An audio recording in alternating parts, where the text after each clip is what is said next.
And welcome to today's seminar on NATO in the Middle East and North Africa.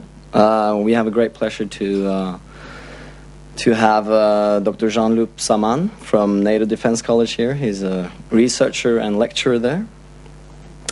His areas of expertise include Middle East, strategic balance, U.S. defense policy making, and NATO's long-term security challenges.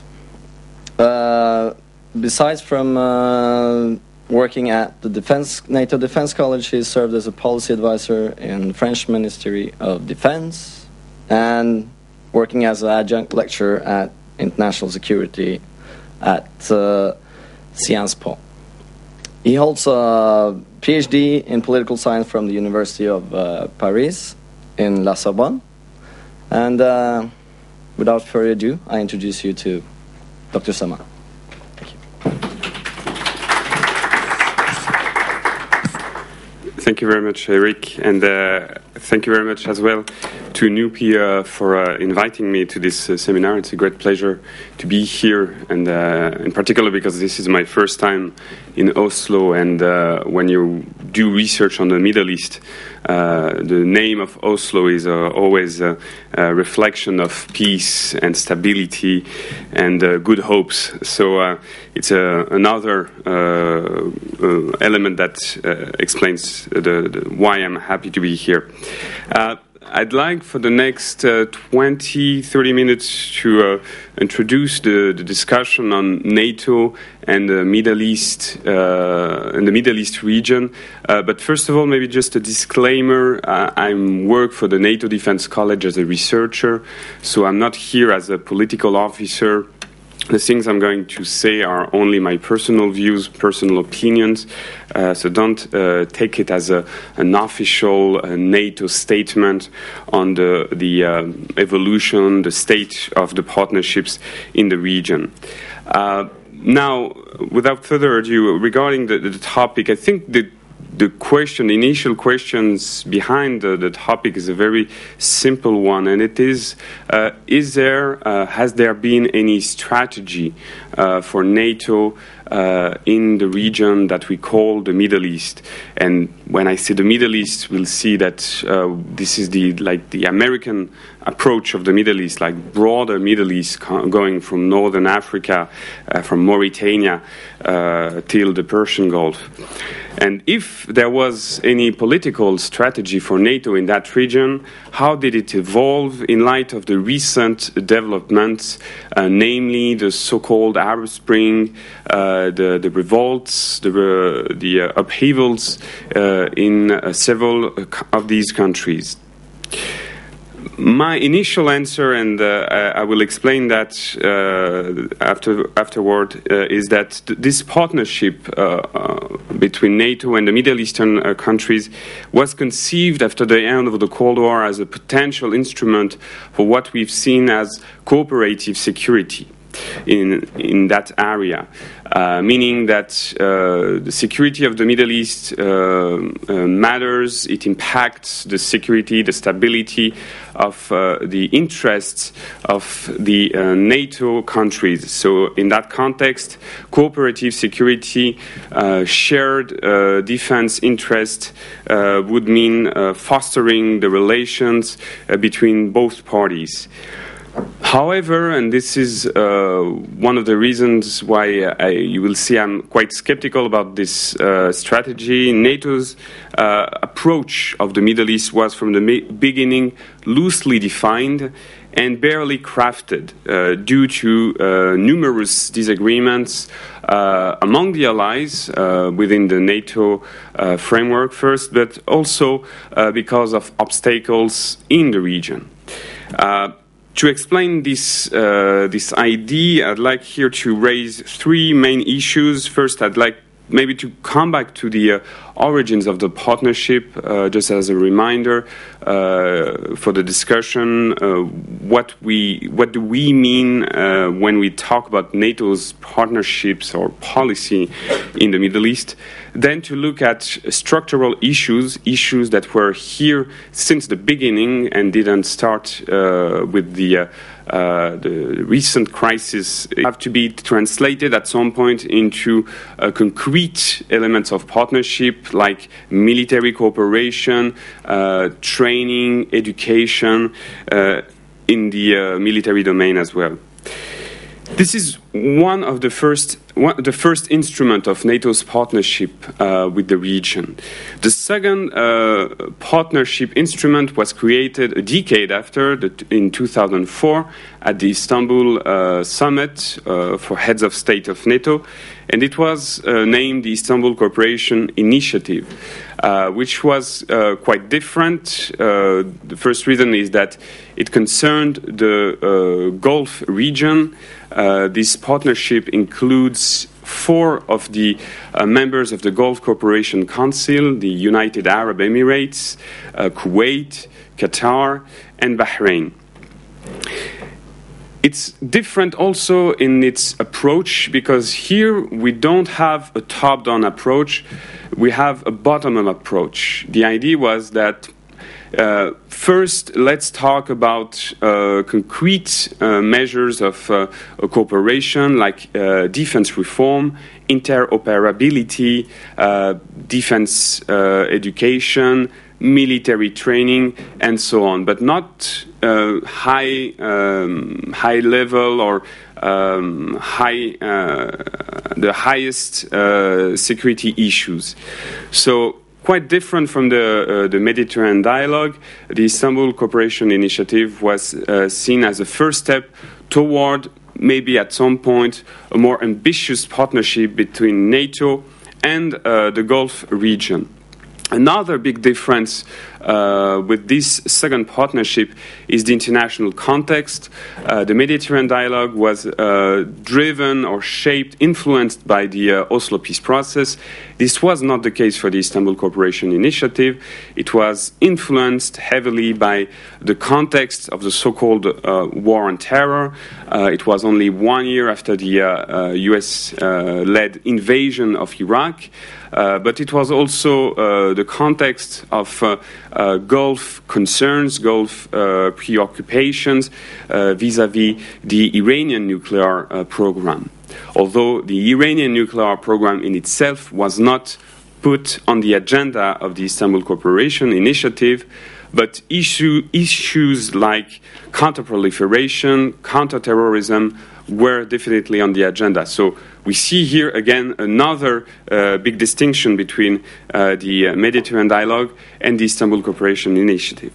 So these are the 2 main instruments of NATO partnership and NATO policies in general with the Middle East. And every time we have discussion on NATO and the Middle East, these 2 frameworks, the Mediterranean dialogue and the Istanbul Cooperation Initiative, are always the first things that are going to be mentioned. Now, regarding the second point, structural issues, I said at the beginning that this NATO strategy, this NATO's partnership policy was loosely defined and barely crafted. And the reason why I say that is that there were disagreements, first among allies, and second with potential partners. First, disagreements among allies. And you probably know that, and it is not particular to the Middle East with regards to NATO, but there have been always competing visions of what should be NATO's ambition as an international actor.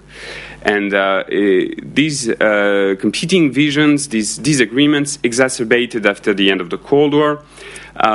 And the case of the NATO's Middle Eastern ambitions is extremely revealing on that on this issue of competing visions.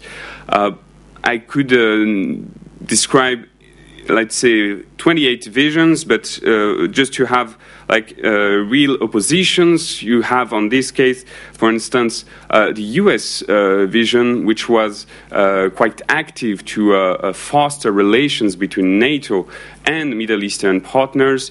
The US Defense Department was extremely active to promote the idea that NATO had to create military ties. The Mediterranean dialogue was created because of the high expectations that the Oslo peace process would pave the way to a regional cooperative environment. This did not happen, and NATO was in a very odd situation because it wanted to enhance its relations with countries that were barely cooperative between each other. And especially following the suspension of the peace talks, it was extremely difficult for NATO to gather in the same room, obviously, Arab and Israeli officials. And this led also to questions on what should be the role of NATO on Israel-Palestine peace process, especially if NATO is considering a more ambitious role and wants to enhance this Mediterranean dialogue. And on that, all officials from NATO have been very cautious. I will only quote a statement which is seen as the classic vision of NATO regarding the Israel-Palestine peace process. This is a statement from the former Secretary General Schäfer, who said in 2009 that NATO would get involved on the ground in the Israel-Palestine peace process only if three conditions were met. The first condition was that there would need a comprehensive peace agreement between Israel and Palestine. The second condition was an official request by both parties for NATO to help them with the implementation of their agreement. And finally, the third condition was a UN endorsement of NATO's involvement. So these were called the three big ifs that were limiting any role of NATO in the Israel-Palestine peace process. This is the first element that explains the limitation of the partnership in the region. The second element in the Gulf was the fact that, as I mentioned, there were only four of the Gulf monarchies that decided to become members of the Istanbul Cooperation Initiative. Oman and Saudi Arabia refrained from becoming partners. And in the case of Saudi Arabia, the regional hegemon, this puts into question the relevance at strategic military level of the partnership. If you take Saudi Arabia and Oman, you have about 70% of defense expenditures in the Persian Gulf, meaning that you're trying to put into force a partnership that excludes more than two-thirds of the defense capabilities in the region. Just as a comparison, it's like talking about transatlantic security without talking to the U.S. So it puts into question the relevance of the strategy. So these are for the structural issues. Now, NATO and the new MENA, the new Middle East region, I'd like here to discuss three big challenges that NATO's Middle Eastern policy and partnerships are confronted with. The first is the Libya Operation Unified Protector that started in late March 2011, following the UN Resolution 1973. This operation, this no-fly zone enforcement operation that led to the collapse of the Libyan regime, was not followed by a ground operation, and NATO officials, NATO heads of states were extremely cautious at that time to explained that this was only fulfilling the mandate of the UN, which was the implementation of a no-fly zone. But there were some good elements, at least in terms of cooperation with Middle Eastern partners during this operation. For the first time, you've seen involvement of the most obvious element of a NATO policy after the Arab Spring. The second crisis was the Syrian crisis. And again, in a way, like for Libya at first, most of the people in Brussels, let's say when the Syria crisis started, would argue that there is no role for NATO, NATO is not involved, NATO has no policy, has no opinion about what's going on there. And that's it. But again, following the increasing tensions between Turkey and Syria, following the shooting down of the Turkish jet in July 2012, and the shelling of several Turkish villages in the fall of 2012, Turkey expressed its official request to NATO through the Article 4 that calls for consultations among allies. And in December of 2012, it was decided at the level of foreign ministers that three countries, US, Netherlands, and Germany would deploy Patriot batteries inside Turkey in the southern areas as means of protection, as means of defense against the shelling from the Syrian regime. But again, here, NATO officials have been extremely cautious not to let people think that this was like the first step toward a more ambitious, an extended operation. By no means this deployment could be seen as the first step toward a no-fly zone. This was operationally not possible, and this kind of analogy was misguided. So it was more like a very limited containment approach, containing as much as possible the crisis, the spillover effect of the Syrian civil war. But again, since then, NATO has been extremely quiet. There have been only declarations as condemnations of the use of chemical weapons, but NATO does not contemplate any role in that crisis. Another big challenge for NATO at the level of partnerships is the events in Egypt. It was first, obviously, a challenge when the Mubarak regime collapsed. But it became even more challenging last July when there was the so-called second revolution, or as most of the people would argue, a pure coup d'etat by the military that put an end to the government of Mohamed Morsi.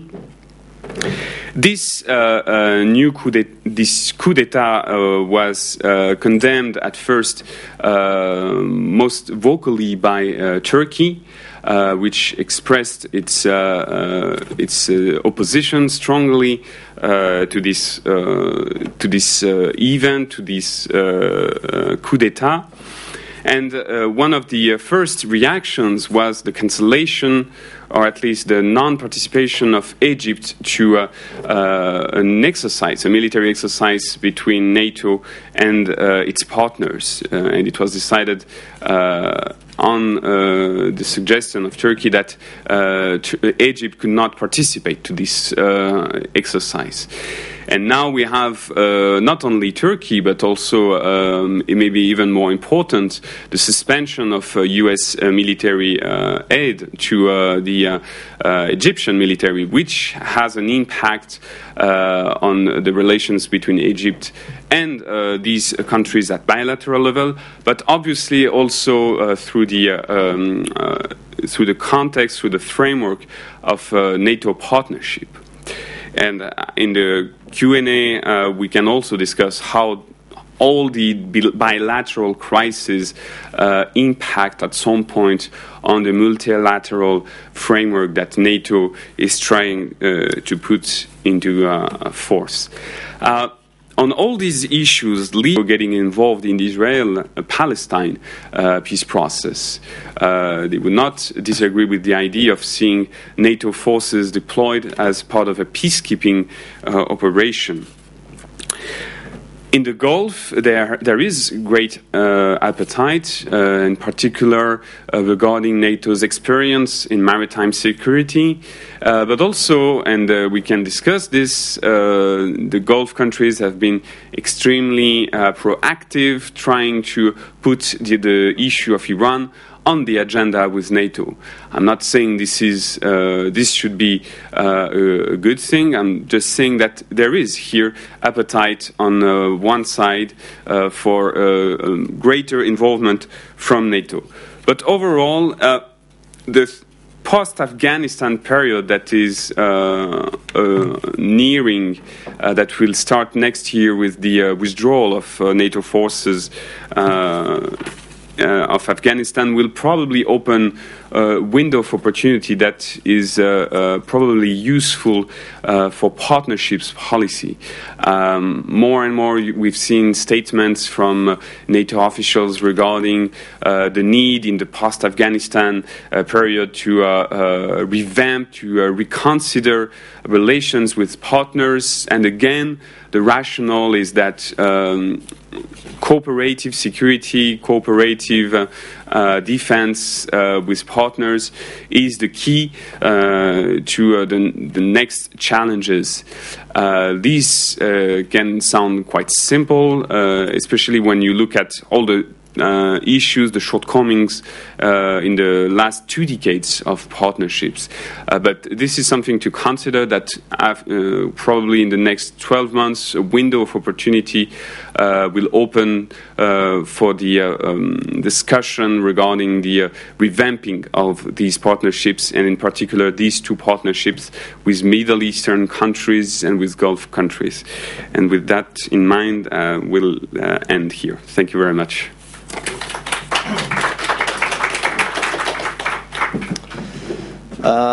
As I myself have done a little bit of research on this topic, I'd like to make a few comments before we open up the floor to questions. I think one of the most interesting things I did while I was doing my research for the Ministry of Defense was that this topic is a topic that is very little known, and very few researchers or policy advocates are thinking about. I mean, they either do NATO questions or they do Middle East and North Africa, and there's very little research done on those 2 together. So that says a little bit about where we stand on this, I think, as well. Dr. Samaan mentioned the problem with the 2 partnerships they have, and as he said, the Mediterranean dialogue was a more top-down political approach to peace and stability in the area, and but this failed, and partly because I think that Israel was included in it as well, and a lot of the countries are not the same, or they're not as similar as NATO would think at that time.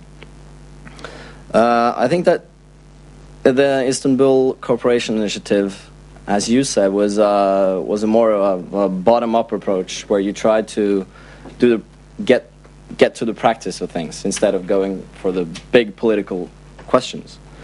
But this doesn't seem to have worked either. So I think that there's a big question there: what kind of approach is more effective? You mentioned the Libya case, where you had Qatar and UAE participating, so you can say that there's a little bit of interoperability that came out of this question, but we can hardly say that it's increased stability as is one of the stated objectives of NATO with its partnerships. you mentioned the disagreement between the allies over what the core business of NATO is, and this definitely is reflected in their approach to the region. They do not seem to have a shared vision on how to do this, and while France and Norway as well are keen on the collective defense issue. Strong political, societal aspect to this communication. NATO is just an ongoing political process, a framework within which the different member nations really can try to do what they find useful. One of the problems, as you clearly pointed out, is that there is a diversity of opinions. That's maybe one of the reasons that this is a talking shop. So it would be very interesting to hear a little bit, how do these discussions come out at the NATO Defense College? Because the issues, I'm sure, must be very much on your agenda. Thank you. So the issues of the raison d'être, the purpose of the partnerships in general, or on specific issues like the Libyan operation, or? I would think that the one comes out from the other. Once one starts the discussion, you start feeling what are the problems. Fabrics of societies, difficult.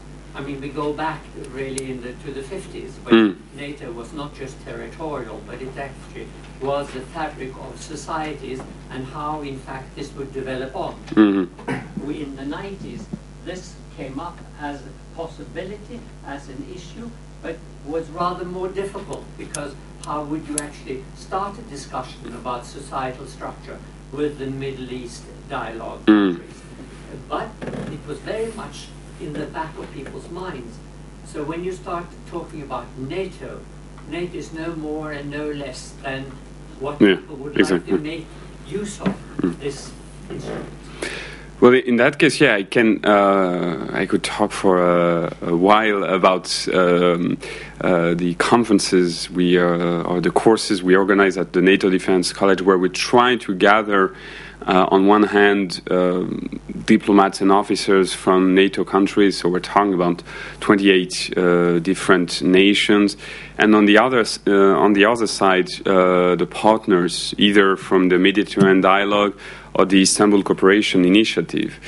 And what's fascinating in a way when you have this kind of setting is that you see so many different visions of one, NATO, what is the mission of NATO, and again, as Erik mentioned, this big rift between the idea of a global NATO or the idea of limited NATO that would only be in charge of its core business, the security of its area. That's the first element, obviously, of competition between different visions. But on the Middle East, it's even more difficult to find common ground, because I would say that about 4 or 5 countries within NATO have a tradition of having a Middle Eastern policy. The US has its tradition, and some of the European countries still maintain this Middle Eastern expertise, knowledge, and this presents this footprint, whether it's a diplomatic or a military footprint in the region. So they are interested, and they are usually very curious to know about NATO's relations with Middle Eastern partners. At the same time, you have, and I can understand that, NATO countries that do not consider the Middle Eastern security issues as being driving their own security agenda. And I can understand, for instance, when you're a Baltic state, that you don't consider the Iranian nuclear issue or the Syrian crisis as being an existential challenge. This is not going to be the key issue on your agenda and the issue that would shape your defense process. So this also explains how and why this is so challenging for NATO to have like a cohesive, coherent position on its partnerships with the Middle East. And in a way, I think as we start thinking also about NATO's policy in Asia, that will probably be as much complicated as it was with the Middle Eastern partners. So I don't know if this gives you some illustration. They are quite concerned, and several times I heard them saying that an operation like the French one in Mali last January could not happen in the next 10 years because of all the cuts in the power projection capabilities. So in the end, if we're talking about cooperative security, if we're talking about partnerships, this has to include something. This has to include some resources. And the problem is that NATO is decreasing its resources doesn't mean that the partners are increasing their own resources, that we would have much more robust partners. So it's not like a rebalancing between NATO and its partners.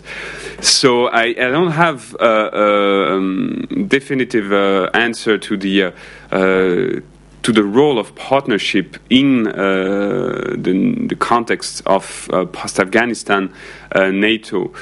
My personal opinion is that after Afghanistan, we are likely to see much more cautious statements regarding any future military intervention. That operations like Afghanistan are going to be avoided as much as possible. But in the meantime, as I said, it's NATO, especially in the Middle East, has been increasing its role by accident. No one wanted to have a NATO operation in Libya. Back in early 2011, maybe 1 month before the operation, if people would have asked planners in Brussels, would you consider seriously an operation in a northern African country, they would have laughed. We were already overwhelmed with the operation in Afghanistan. So again, there might be a little appetite for more ambitious footprint from NATO with the partners after Afghanistan. But as we've seen in the last years, the NATO footprint has been usually increased by accident and also by default, because at the end of the day, it seems, whether we like it or not, that NATO remains one of the few international organizations that is able to deliver at the military level when it comes to operations such as Libya or even Afghanistan. And I say again, whether we like it or not, or whether we consider these operations effective or not.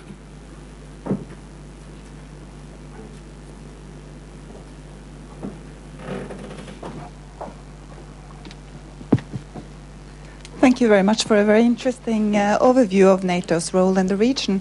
I have two questions. The one is related to NATO's image in the region.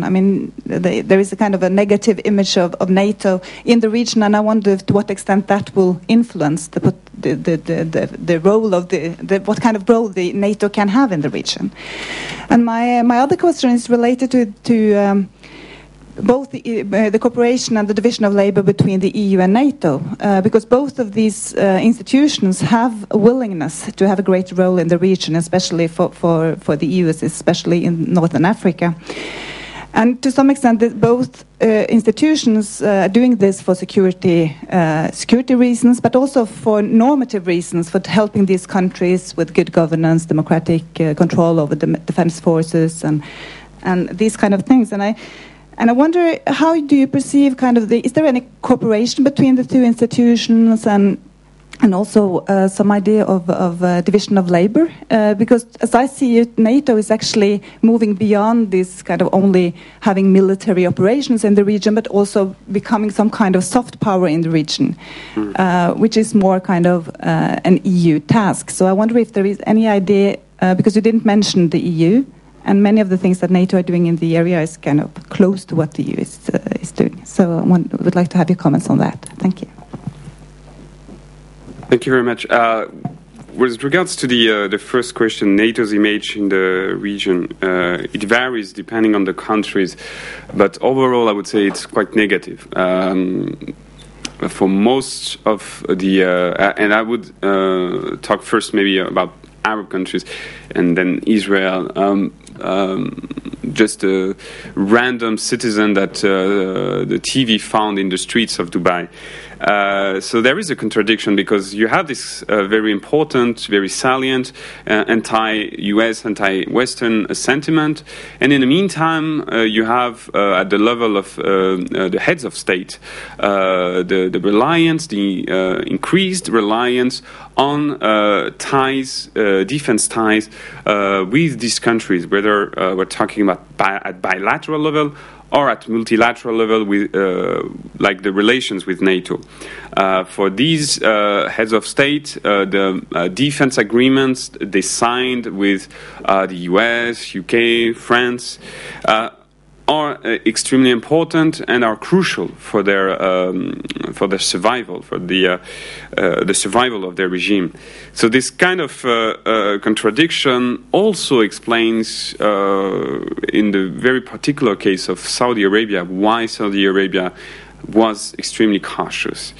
Saudi Arabia was interested to talk with NATO, but in the meantime was well aware that this might trigger some harsh reactions from the population, from the imams, that would consider as something unacceptable to have such relations with NATO. So again, the image is quite negative.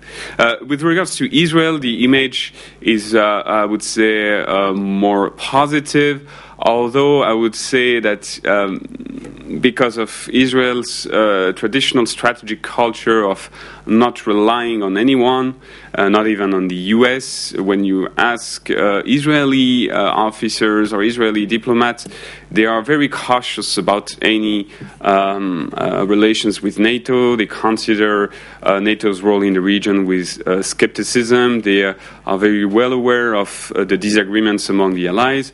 So they are participating because of pragmatism, because they are always interested to see what could happen with this partnership, but they don't rely on it. So they don't see it as part of their core alliance, their core alliance framework.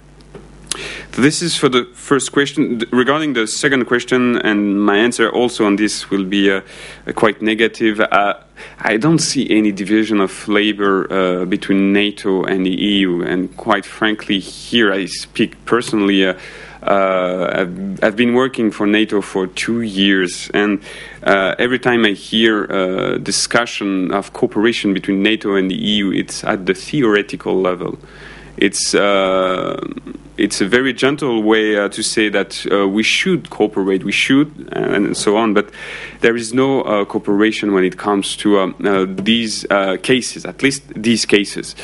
For instance, on Libya, I've never seen any discussion of precise, concrete division of labor between NATO and the EU. And because also NATO didn't want to be involved after the collapse of the regime of Gaddafi. And now there are talks of NATO sending instructors as part of a training mission, but this would be extremely limited compared to what the EU is doing in Libya.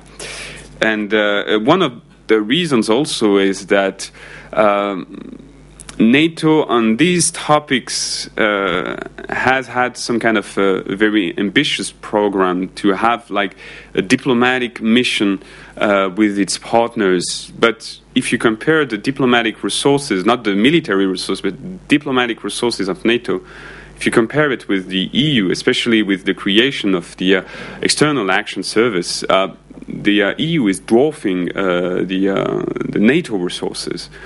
So NATO cannot deliver when it comes to governance. You mentioned governance as well as soft power.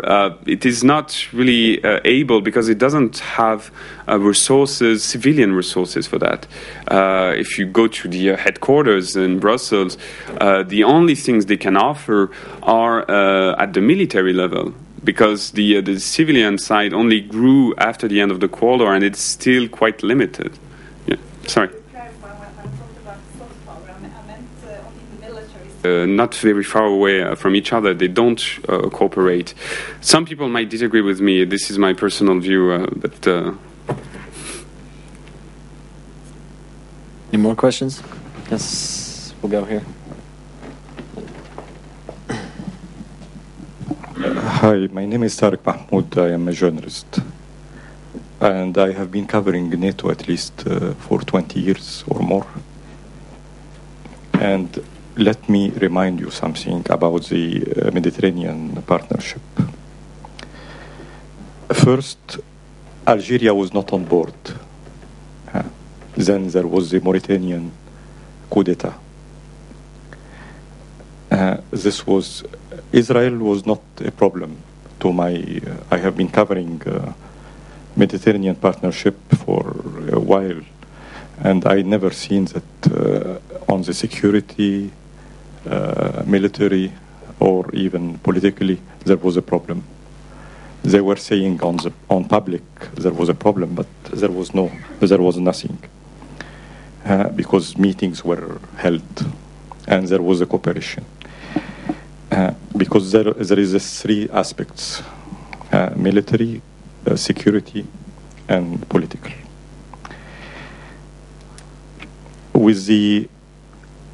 I think, in spite of what was disclosed from the 80s, when Madeleine Albright talked about the new enemy for the West, in spite of this, there was this partnership cooperation. But do you think with the Libyan intervention, and without taking in consideration what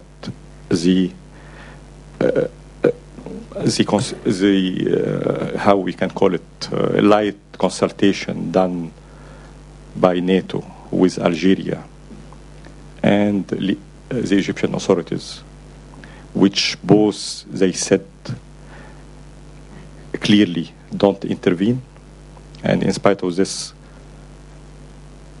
NATO intervened. How do you think the future of cooperation?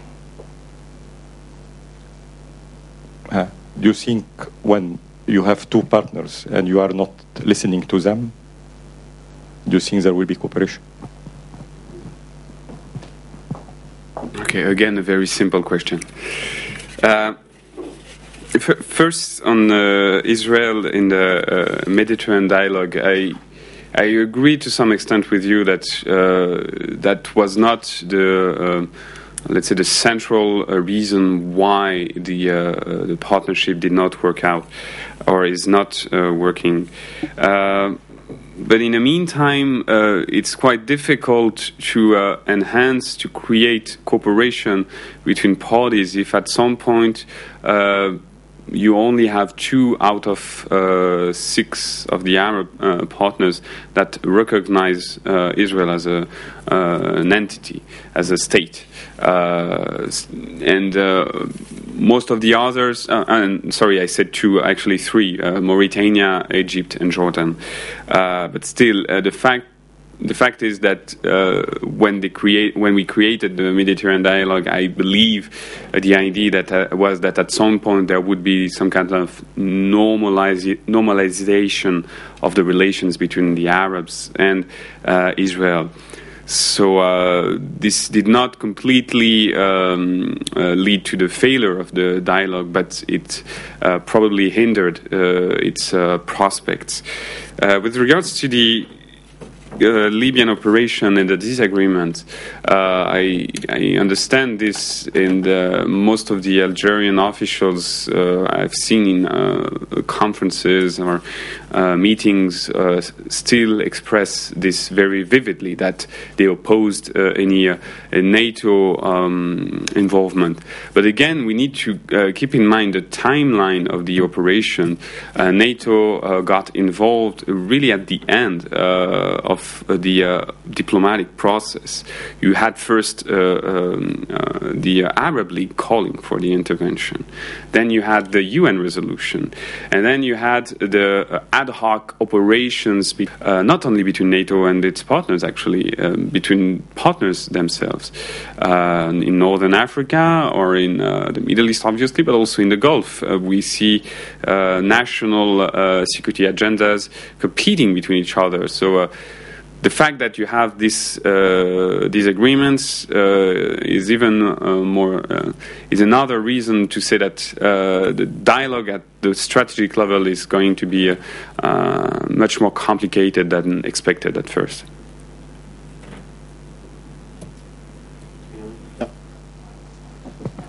Hello. Thank you for a very interesting presentation. My name is Chris Wegner. I'm a student at the University of Oslo studying peace studies and conflict resolution. I have a question following up the future prospect of the region, especially considering the SCO, the Shanghai Cooperation Organization. Some scholars have argued that the SCO is kind of like a counterpart to NATO as a collective security organization, and with its increasing influence in the Middle Eastern region, with Afghanistan joining in 2012 as observer state, with Iran being observer state, and with the decreasing image of the US as norm carrier due to the Iraq legacy and so on, as we discussed before, how do you see, what are your thoughts? Would you say that the Middle Eastern states are more likely in the future to look eastwards to the SCO, to the eastern states of China, Russia for military cooperation and so on, so that NATO eventually lost its game in the region? Okay, well, with regards to the Shanghai Cooperation Organization, because I believe, except for maybe Iran and in some ways Afghanistan, you cannot say that there is a footprint of the Shanghai Cooperation Organization in the Middle East. I don't know if they have cooperation at some level with Gulf countries, or but I'm not an expert on the Shanghai Cooperation Organization itself, although I understand that because of the competition between Russia and China, it's quite difficult to see it as a real potential counterpart, competitor to organizations such as NATO.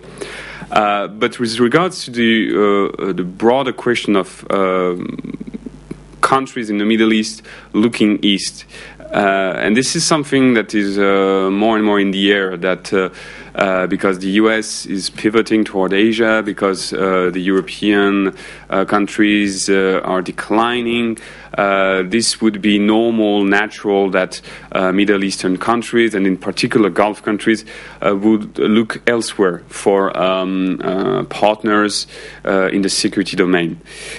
What we see for sure is increasing economic business ties between Gulf countries and Asian countries, China, South Korea, Japan, India. But in the meantime, these economic ties do not translate into security ties. It seems to me that although we talk about the pivot toward Asia, the US still remains the biggest security player in the Middle East and in the Gulf.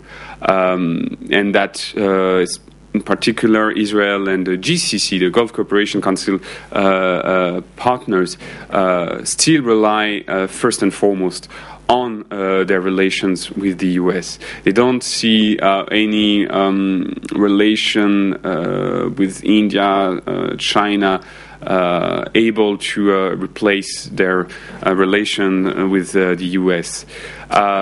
With that in mind, does this mean that NATO will still have a role, or should have an increasing role in the region? Not automatically. It's not because the US is and should remain the most important player that NATO will have its own share of influence in the region.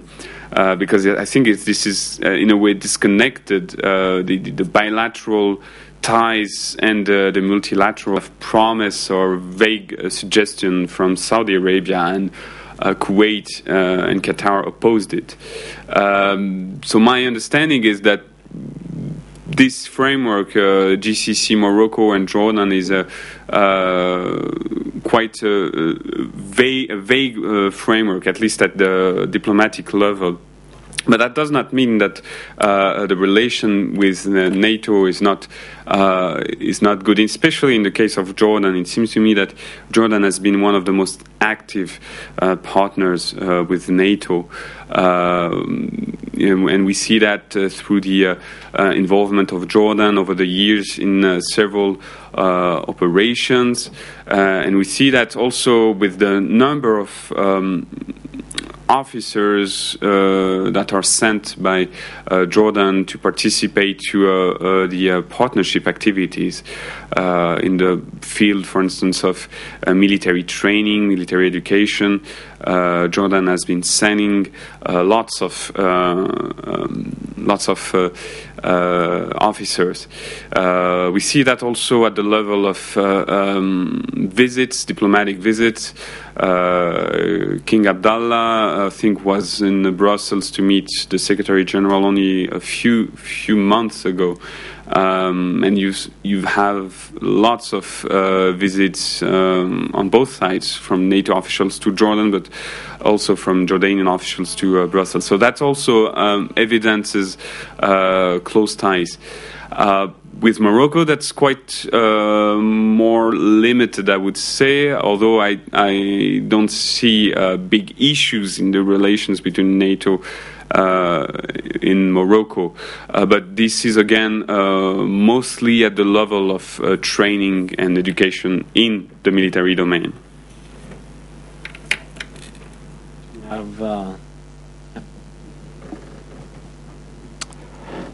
Yes, my name is Rick Bosch, and having come from Norfolk in Virginia, which was home of the U.S. NATO headquarters, I had the opportunity to hear a lot of talks and discussions and some interaction in my hometown with a lot of NATO people. And I heard one NATO official describe his dealings there with herding cats. And that wasn't meant in a negative light. It was meant in, you have a lot of countries with diverse political agendas and diverse things going on, and trying to get everybody to move in one direction to do one thing was, challenging. And in that context, with seemingly somewhat reduced U.S. role in NATO in Europe, do you see the EU stepping up and embracing NATO? Because the same talk some people were describing as NATO as a very useful tool in bringing together these same diverse groups of political agendas in Europe. Do you see the EU embracing NATO in the future, or backing off a bit from this somewhat militaristic organization, which has had, mixed reviews over the years? Okay, so you're asking someone working for NATO if the EU is going to replace. Would you embrace in the future, or back away from the organization? Well, the problem, and again, you might say in the end that I'm skeptical because I work for NATO, not for the EU. That's why I wanted to add it as a starting point. Problem seems to me that the last years didn't give us some good illustrations of the EU as a diplomatic or strategic player when it came to various issues. Libya, even the case of chemical weapons in Syria, I think the EU was extremely quiet, if not to say absent, at first when it came to the diplomatic process. And even on the Iranian negotiations, I don't see the EU as playing the role it should. That's the first thing that the last years didn't. This is really out of my area of expertise. So I mean, there is experience in both cases of crisis management, especially in the case of natural disaster, and NATO was involved in Pakistan, I think 2 or 3 years ago because of that. But to get into the details of the cooperation between NATO and EU in